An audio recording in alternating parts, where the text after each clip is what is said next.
ಅವನನ್ನ KGF ಕಳಿಸಿದ್ದು ಗರುಡನ್ನು ಹೊಡೆಯೋದಕ್ಕೆ, ಆದ್ರೆ ಅವನು ಹೋಗಿದ್ದು KGF ನ ಆಳೋದಕ್ಕೆ.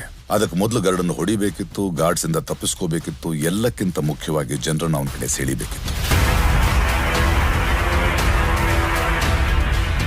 ಅದಕ್ಕೆ ಶಾರ್ಟ್ ಸರ್ಕ್ಯೂಟ್ ಮಾಡ್ದ, ವೈಟ್ ಲೈನ್ ದಾಟ್ದ. ಆದ್ರೆ ಮೊದಲು ಅವನು ಹೋಗಿದ್ದು ವಿರಾಟ್ನ ಹೊಡೆಯೋಕೆ. ಅಲ್ಲಿಂದ ಆ 3 ಜನ ಕೈದಿಗಳಲ್ಲಿ ಒಬ್ಬನಾಗಿ ಬಂದು ಎಲ್ಲರ ಮುಂದೆ ಗರುಡನ್ನು ಕೊಂದ.